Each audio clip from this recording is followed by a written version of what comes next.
I would just like to thank the All Ireland Institute for asking me to speak this morning. I'm going to talk about the eSmart project. So just apologies that it's a little bit wordy there. The eSmart was the actual research project, and the intervention we focused on, the technology, is ASIM, so it's Advanced Symptom Management.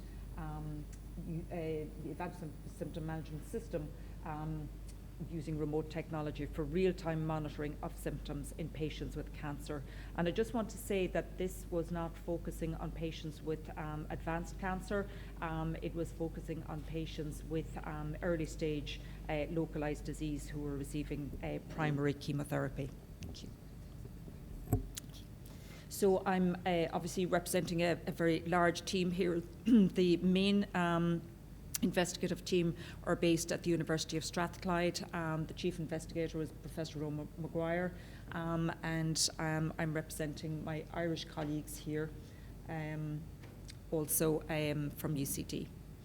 So the aim is to provide an overview of the Advanced Symptom Management System, as I said, known as ASIMS, which was evaluated as part of the eSmart study.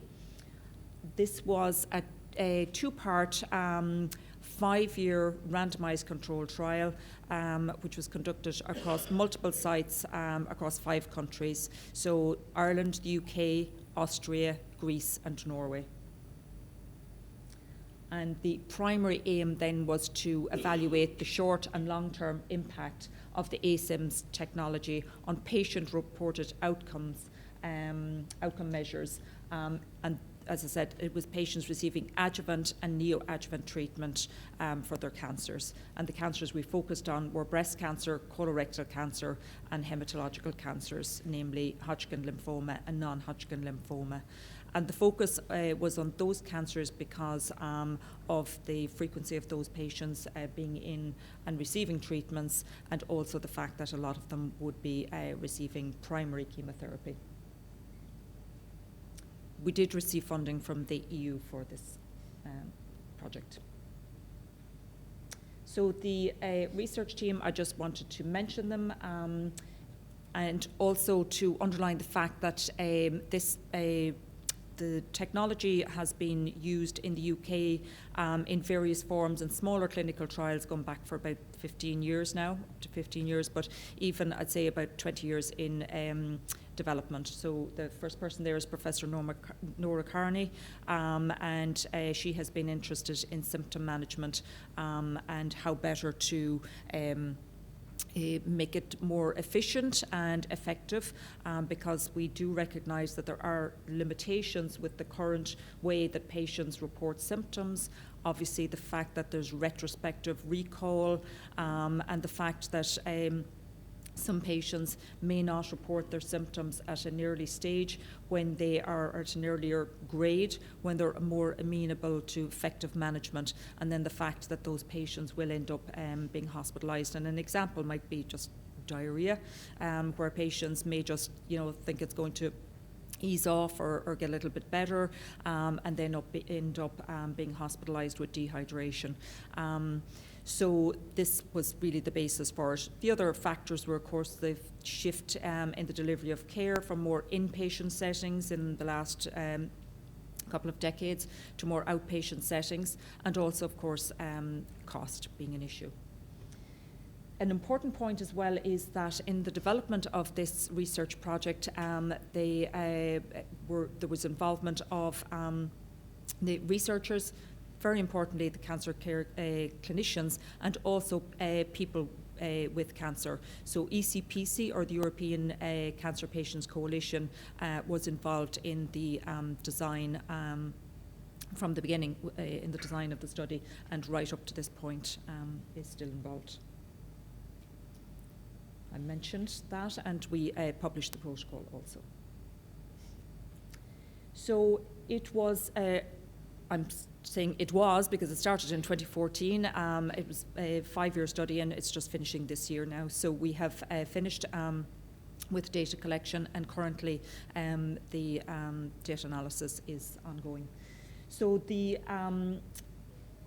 as I said, repeated measures, parallel group, stratified RCT. We were looking at the intervention group receiving this mobile phone-based technology, and the control group receiving normal care. It was stratified in the sense that it would be stratified per cancer type, as I said, either breast cancer, colorectal cancer, or hematological cancers, and also by country. So the statistician determined that we would need to have over 1,100 patients. That we'd need to involve over 1,100 patients. I mentioned about the stratification. So the intervention group then would receive the ASIMS mobile phone. So it was just like an ordinary little mobile phone, I have a picture of it. And as I said, the control group then would receive normal care as per their site. So that would be a case of they would just call up when they had any symptoms of concern. So the primary study endpoint is that there will be, hopefully, a decreased symptom burden during chemotherapy. And the secondary endpoints were that there would be a decreased symptom burden during 1 year follow-up, that there would be an increase in health-related quality of life, a decrease in supportive care needs, increase in self-care, self-efficacy, decrease in anxiety, decrease in work absenteeism, decrease in health service use and costs, and also that there would be change in the care delivery in the clinical setting. So we're using validated measures, which I have outlined on the next slide, just to measure all of those. And also qualitative interviews were undertaken with both patients and clinicians. I just wanted to mention that in relation to decreasing the symptom burden, we're looking at a range of different symptoms over that time period. So there is a lot of data, and it probably might even be the end of the year before we have the full and final results all in. In terms of, there is a health economist involved in the study, so he's going to be looking at any cost savings. So those were the outcome measures we used. Some of you may be familiar with them, such as the Memorial Symptom Assessment Scale, looking at the symptoms, and also the different measures for quality of life and anxiety. So they would actually have that data collected at a number of different time points, baseline, prior to each chemotherapy treatment, and at 3, 6, 9, and 12 months following their treatment, so whenever their treatment was finished. I should say, actually, obviously, because for the reason that the trial was just going to be for 5 years, we needed to have a limit on the number of cycles. So patients were eligible if they were receiving up to 3 cycles of chemotherapy, and a maximum, we would have them for a maximum of 6 cycles on the study. So after that, then they would come off, the mobile phone would be taken back. And they would move on to what we refer to as the survivorship phase. So even even if they were to go on and receive further treatments, but it all has been adjusted for. So the idea then is that the patient would be sitting at home, and they would complete this EPRO, electronic patient reported outcome, on their phone. So it's a little questionnaire asking them on a daily basis to complete it on a daily basis. So we would ask them to complete it around 10 or 11 every morning. And you mentioned about earlier on about the importance of liaising with clinicians, and of course that was very important to get their input from the start. So we don't want to have this being completed at 7 o'clock in the evening or 6 o'clock in the evening, and all of the information coming in then. So that was just a good example of the importance of their input. So they would complete the questionnaire on a daily basis, and also whenever they felt unwell. So if at 10 or 11 in the morning time they felt fine, they would, but later in the day develop symptoms, then they would be asked to required to complete it again. So in real time, that information would be transferred to a study server, which is based in the UK and which was subject to a clinical risk algorithm, which we had developed in advance. And again, this was based on the International Clinical Practice Guidelines on Symptom Management, local policy guidelines, and also interviews with the clinicians. So the patients would generate 3 types of alerts based on the symptom. So if it was a high-grade symptom, it would be a red alert. They would have 30 minutes. A nurse would also, I should mention, have a handset. So they would, there was the patient's handset at home, they would have their handset. So if it was an amber alert or a red alert, this alert would come through to the nurse's handset. If it was a red alert, we asked that they respond to the patient or they call the patient within 30 minutes because it could be a fever, so risk or concern about neutropenic, febrile neutropenia or neutropenic sepsis, if it was very severe diarrhea or anything of that nature. If it was an amber alert, these were more mild to moderate symptoms, so we would ask that they would answer that within 8 hours. And then if it was a green alert, that was just no alert came through to the clinician's phone based on those because it was considered to be mild. But what was particularly nice was that the patients actually I'll come back to the green alert in a minute.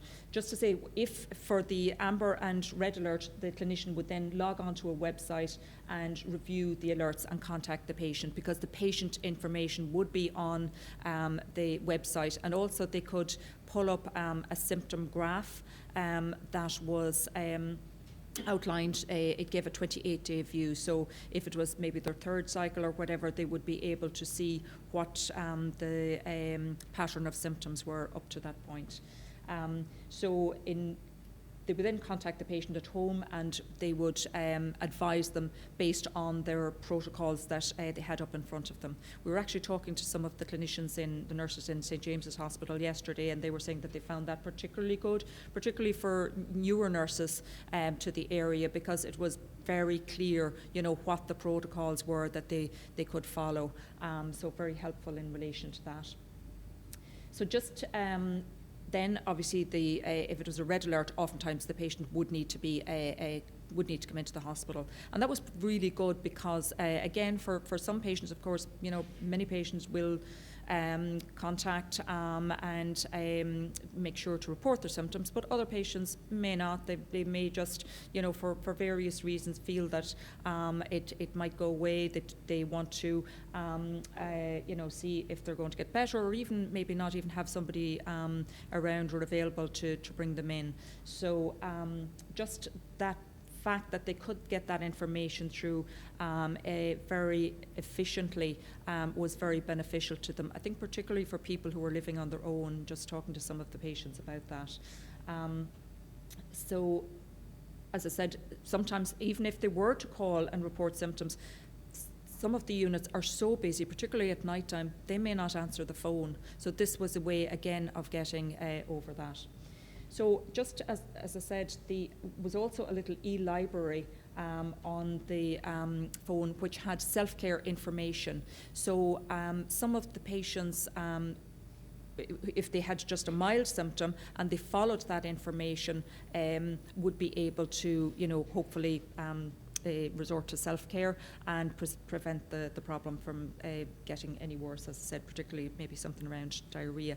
And I think this was particularly important in relation to the education that patients get at the start of chemotherapy. I mean, it is so overwhelming for them and their families at that particular time, and we all know and recognise that for many patients, a lot of that information will go in one ear and out the other. And they mentioned having the sort of the reminder and the additional information there And even the fact that they actually had to complete this questionnaire every day, reinforced to them, oh, this is what I should be looking out for. This is what they had mentioned, without having to kind of like recall all of that information during that initial education session, which the educators do a wonderful job on, but as I said, it's the stress for the patients at the time.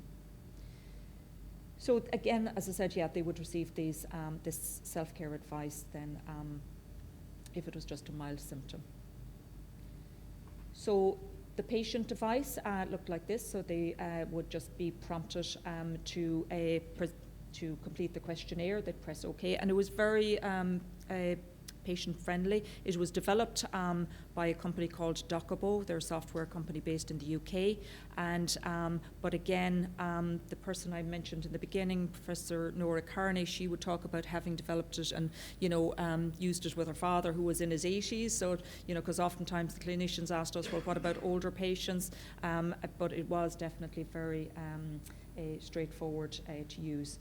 They had the little prompt there in relation to when they should actually give the information, and also various things like settings for if their vision was poor or whatever. So it was very well developed. So that was the clinician device, and as you can see there, if this was the red alert, they would give just the patient identifier. There was no patient's name or hospital record number or anything coming up on that. So the symptoms assessed then were nausea, vomiting, diarrhea, constipation, sore mouth, flu-like symptoms, and fatigue. I see my red alert is up. So was it effective? We don't know yet, or it's currently being analysed, but certainly patients seem to like it. And this was a study that was